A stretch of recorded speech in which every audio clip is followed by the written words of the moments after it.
Бәріңізге қайырлы күн. Бүгін сіздермен өте дәмді әрі қытырлап шығатын картошка фридің рецептісімен бөлісетін боламын. Міндетті түрде видеоның соңына дейін қарап, каналға тіркеліп, жанында қоңырау сызығын баса кетіңіз. Ол үшін ең алдымен алдын ала ашып дайындап алған картошкаларымызды турап алатын боламыз.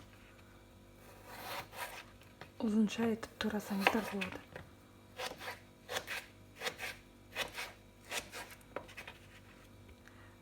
Содан соң осы алдын ала құйып қойған суыма салатын боламын.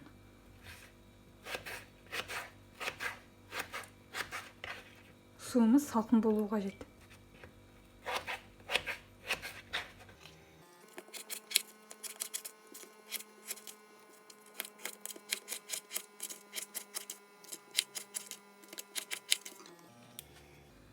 Туралған картошкамызды осы салқын суымызға бірнеше рет жуып алатын боламыз.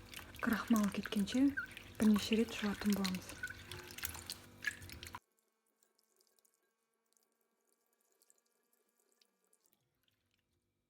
Содан соң осы құрғақ сүлгімізге немесе салфеткаға кептіріп аламыз.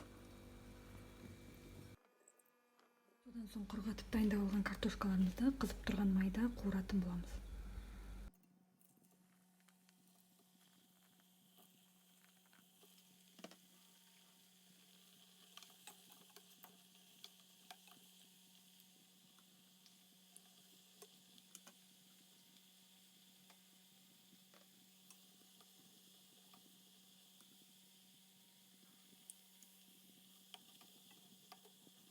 Осылай қызарып дайын бола бастаған картошкаларымызды астымызға салфетка төсеп түсіріп алатын боламыз.